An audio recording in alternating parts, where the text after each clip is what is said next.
Di video kali ini kita akan bahas beberapa kesalahan yang sering terjadi pada tahapan pendaftaran administrasi atau pendaftaran online CPNS, khususnya untuk kalian yang ingin melamar CPNS tahun 2023 ini. Tonton video sampai selesai. Assalamualaikum warahmatullahi wabarakatuh. Bertemu lagi dengan aku Mili Umri dan tentu masih di channel Mr. Mili. Dan terima kasih untuk teman-teman yang sudah selalu memantau informasi terkait dengan penerimaan CPNS tahun 2023 ini, baik di IG aku Mili Umri atau mungkin di YouTube aku ini. Kalian tetap terus pantau informasinya ya. Pasti kita akan memberikan informasi yang update, yang resmi, dan juga informasi yang sudah jelas pastinya. Dan di kesempatan ini aku akan share ataupun berbagi terkait dengan beberapa pengalaman di tahun sebelumnya ya, untuk CPNS khususnya tahun terakhir 2021, beberapa kesalahan-kesalahan dari pelamar yang banyak terjadi yang mengakibatkan mereka gugur pada tahapan administrasi ini, dan ini bisa menjadi pembelajaran untuk teman-teman agar lebih hati-hati ataupun nanti bagi teman-teman yang ingin mendaftar CPNS 2023 ini saat pembuatan akun, kemudian saat mengupload dokumen dan sebagainya, agar kalian tidak gugur pada tahapan awal, yakni tahapan administrasi. Nah, langsung saja kita bahas, dan pastikan kalian tonton video sampai selesai agar informasi yang aku berikan kalian bisa mendapatkan ataupun bisa berbagi dengan teman yang lainnya. Nah, oke, yang pertama adalah kualifikasi pendidikan tidak sesuai. Nah, kualifikasi pendidikan tidak sesuai ini maksudnya kalian yang ingin mendaftar CPNS itu tidak sesuai dengan syarat dan ijazah atau ketentuan ijazah. Nah, maksudnya bagaimana? Contohnya seperti ini. Kalau misalnya kalian ingin mendaftar promosi CPNS penjaga tahanan ya. Nah, promosi CPNS penjaga tahanan itu kan wajib ijazahnya ijazah SLTA sederajat, bisa ijazah SMA, Madrasah Aliyah, paket C, ataupun bisa SMK semua jurusan. Nah, kalian mendaftar atau menggunakan ijazah S1 atau ijazah diploma mendaftar promosi penjaga tahanan. Nah, itu akan gugur ya. Karena kenapa? Syaratnya wajib ijazah SLTA sederajat. Kalian melampirkan atau mengupload ijazah S1. Nah, itu tidak sesuai. Atau misalnya dari formasi sarjana ya. Ya, yang diminta adalah S1 hukum ya, tetapi kalian mengupload ataupun mendaftar menggunakan S1 hukum syariah misalnya. Walaupun sama-sama hukum, tetapi kan beda itu. Ada syariahnya, atau S1 hukum ekonomi. Nah, itu tidak bisa ya mendaftar. Jadi wajib S1 hukum. Itulah kenapa pentingnya saat kalian ingin mendaftar, pertama sekali kalian itu baca file PDF-nya yang telah di-download atau telah didapatkan. Baca kembali persyaratannya, apa yang wajib ya untuk ijazahnya, atau kualifikasi ijazah, syaratnya itu apa yang wajib. Kalau SLTA ya daftarnya pakai ijazah SLTA, walaupun kalian sudah ada ijazah sarjana ya tetap gunakan ijazah SLTA. Atau kalian ijazah sarjananya S1 hukum ya, kemudian yang diminta misalnya S1 hukum syariah. Nah, itu tidak bisa kalian mendaftar. Jadi harus tetap sesuai dengan syarat yang telah ditentukan. Itu ya, itu yang pertama. Jadi sesuaikan dengan kualifikasi ijazah yang diminta dari formasi yang ingin dilamar. Kemudian yang kedua adalah salah unggah dokumen, dan ini banyak terjadi. Kenapa saya bilang banyak terjadi? Salah unggah dokumen ini bisa berakibat fatal apabila teman-teman salah mengupload atau salah tempat upload ya. Contohnya seperti apa? Nanti kan saat kalian mendaftar ya, kemudian memilih formasi, di akhirnya pada website SCCSN bkn.go.id tersebut kalian diminta untuk mengupload dokumen. Nah, dokumen tersebut yang diupload itu sudah ada form atau tabelnya tersendiri ya. Jadi sudah ada tabelnya tersendiri.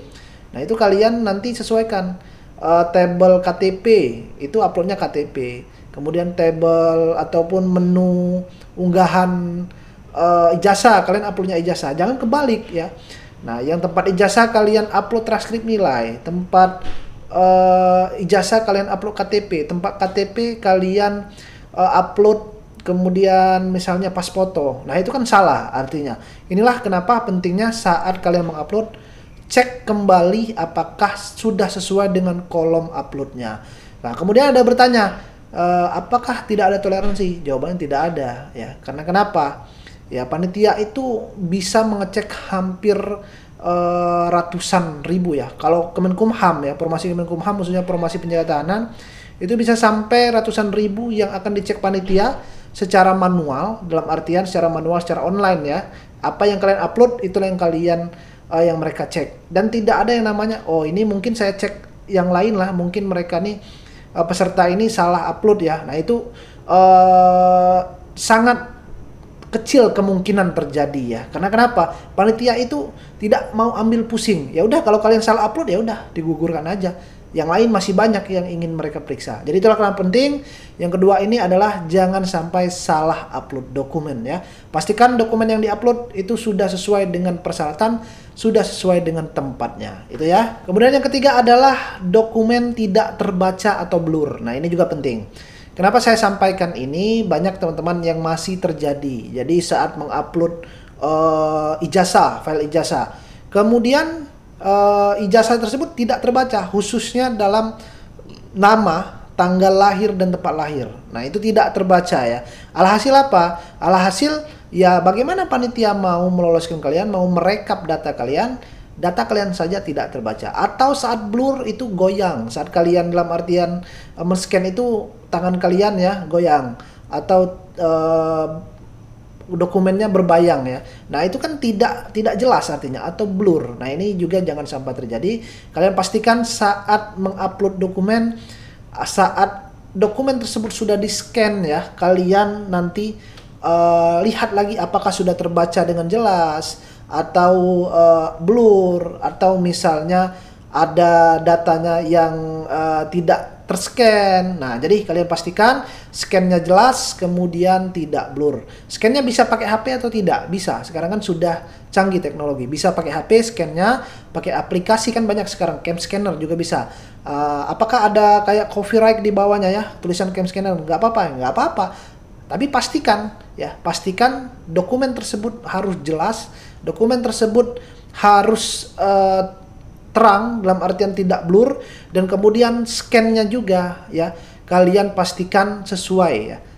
Kalau yang berwarna ya kalian scan-nya berwarna. Kalau yang nggak berwarna seperti akte sekarang kan putih seperti fotokopi ya nggak apa-apa. Panitia juga tahu bahwa KK dan akte tersebut sekarang sudah berwarna putih ya, ada barcode-nya. Kalau dulu kan warnanya ada warna kuning ya atau biru ya, akte untuk KK dulu ya atau akte dulu. Nah, kalau sekarang kan ya menyesuaikan.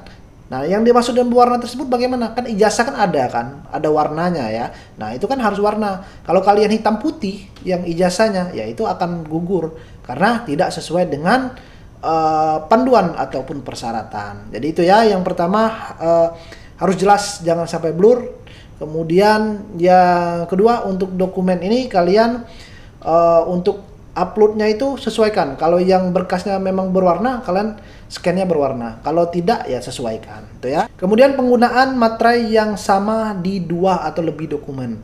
Ini maksudnya bagaimana? Jadi saat kalian mendaftar CPNS itu biasanya kalian nanti akan diminta untuk buat surat lamaran dan surat pernyataan. Jadi materai ini biasanya digunakan di surat lamaran dan surat pernyataan. Materainya berbentuk fisik ya. Belum ada imbauan sampai saat ini materainya berbentuk elektronik atau materai online. Jadi masih materainya materai berbentuk fisik yang 10.000 kalau sekarang. Nah, maksud 2 materai yang sama di lebih 2 dokumen tersebut, maksudnya bagaimana?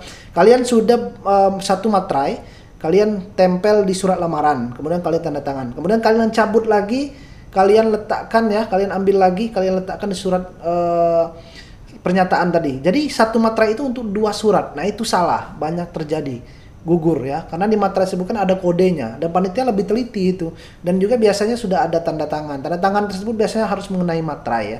Nah itu, jadi jangan sampai gunakan ya, kan materai tersebut murah lah ya, mungkin sekitar 25.000 ya, sesuai dengan tempat dan wilayahnya, untuk 2 materai tersebut ya, jadi kurang lebih 10 sampai 12.000 1 materai. Nah jadi sangat disayangkan gara-gara materai kalian nggak mau ribet ya, jadi cukup 1 materai untuk 2 dokumen. Nah alhasil kalian gugur. Selanjutnya adalah usia melebihi batas persyaratan. Nah ini juga penting. Jadi karena persyaratan formasi tersebut sesuai dengan masing-masing dari syarat dari formasi yang ingin diikuti. Misalnya penjaga tahanan minimal 18 tahun 0 bulan. Kalau misal 17 tahun 11 bulan nggak bisa, ya gugur. 28 tahun 0 bulan waktu pendaftaran. Bisa nggak? Nggak bisa juga. pasti akan gugur ya. Jadi sesuaikan. Kalau penjaga tahanan di kejaksaan sekarang maksimal 35 ya. Nah kalau 35 tahun, misal 36 tahun kalian mau daftar, nggak bisa. Jadi sesuaikan dengan persyaratan umur. Berapa minimalnya, berapa maksimalnya, sesuaikan. Itulah kenapa penting sekali lagi baca persyaratannya. Selanjutnya adalah surat lamaran tidak sesuai dengan ketentuan. Nah, untuk surat lamaran ini banyak bertanya juga. Bang, surat lamaran tersebut gimana buatnya? Atau misalnya, Bang, surat lamaran tersebut diketik atau ditulis tangan. Nah, terkait dengan surat lamaran, masing-masing formasi memiliki ketentuan yang berbeda-beda. Ada formasi yang meminta surat lamaran tersebut ditulis tangan atau diketik. Ada juga yang tinggal download, kemudian diketik, di-scan. Kemudian ada yang tidak ada panduan, kalian disuruh buat, jadi bebas ya. Mau gimana formatnya surat lamaran, mau nanti ditulis tangan atau diketik, ada juga formasi yang seperti itu. Jadi sesuaikan sama formasi. Kalau penjaga tahanan di Kemenkumham, untuk surat lamaran tersebut biasa sudah disediakan nanti ya. Tapi surat lamaran dan pernyataan ini ya akan disediakan saat CPNS sudah dibuka dan bisa download di CPNS kemenkumham.go.id. Nanti disediakan di sana, kalian tinggal lihat arahannya. Biasanya di-download, kemudian apakah nanti ditulis tangan atau diketik. Kalau diketik lebih enak, download, ketik, di-print, scan atau tanda tangan pakai materai, di-scan, upload. Atau kalau misal tulis tangan, berarti nanti di-download, kemudian di-print dulu, baru tulis tangan, kasih materai, kemudian scan atau upload. Jadi sesuaikan dengan persyaratan. Atau kalau misalnya formasi yang lainnya, seperti kejaksaan misalnya, nanti surat lamarannya disuruh buat tersendiri karena tidak ada panduannya, tidak download di mana. Ya berarti kalian buat sendiri. Apakah ditulis tangan atau diketik ya. Jadi baca lagi untuk persyaratan dari surat lamaran karena masing-masing formasi memiliki ketentuan yang berbeda-beda. Selanjutnya adalah tidak melampirkan SK domisili ketika mendaftar di luar domisili. Nah, ini banyak terjadi. KTP asli Jawa Barat, kalian daftar di Jawa Timur ya. Kemudian kalian cuma upload KTP, tidak upload surat domisili juga, disertakan, gugur. Jadi surat domisili itu uploadnya bersamaan dengan KTP, karena tidak ada form untuk tempat surat domisili ya di unggahan. Jadi digabungkan KTP-nya di atas, kemudian surat domisilinya di bawah. Nah kalian upload ya, kalian lihat di sana nanti bentuk filenya, apakah JPG atau PDF. Kalau JPG tinggal foto aja. Yang ini surat lamaran, ini KTP, bawahnya surat domisili. Nah, kalian tinggal foto seperti ini. Foto, nah udah itu bentuk JPG. Nah, jadi itu ya. Untuk JPG dan PDF ini kalian samakan ya. Dalam artian itu kalian lihat. Kalau PDF itu berarti di-scan. Di-scan bentuknya PDF. Kemudian kalau misalnya JPG itu tidak perlu di-scan. Kalian foto seperti ini atau saya foto ya. Foto seperti ini. Nah, hasil foto tersebut sudah berbentuk JPG atau file JPG. Jadi tidak perlu kalian fotonya foto ya, kemudian kalian print, kemudian kalian scan lagi. Nah, itu salah. Itu berbentuk file lain, bukan JPG ya. Kalau JPG itu berbentuk soft file atau filenya.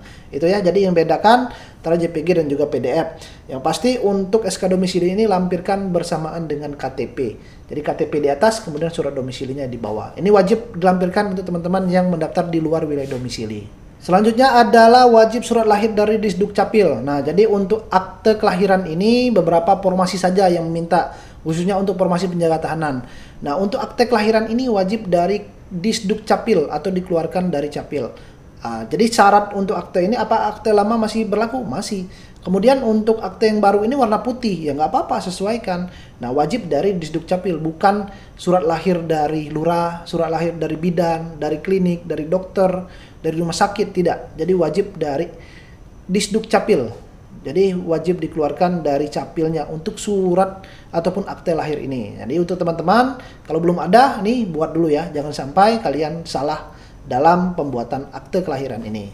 Selanjutnya adalah salah format file saat upload. Nah, ini juga penting karena banyak salah ya.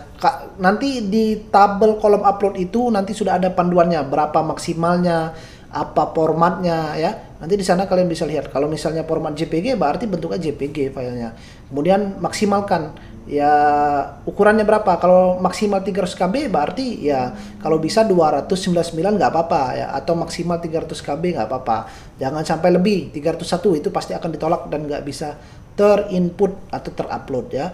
Jadi jangan juga kecil. Kalau maksimal 300 KB kalian misalnya 78 ya, 78 KB itu kan sangat jauh dari 300 KB. Jadi kalau bisa itu mendekati 300 KB atau maksimal 300 KB ya untuk syarat maksimalnya dalam mengupload file tersebut baik JPG ataupun PDF. Nanti ada panduannya dan jangan sampai kalian salah upload apakah JPG formatnya atau PDF ya. Kalau JPG itu biasanya KTP sama pas foto. Kemudian akte juga ya. Kalau yang kemarin itu kalau nggak salah surat kesehatan ya. Surat kesehatan itu JPG filenya. Jadi cukup dipoto. Yang lainnya itu berbentuk PDF. Nah, kemudian adalah salah isi data. Nah, ini juga penting karena banyak kejadian karena ingin buru-buru mendaftar alhasil salah isi data.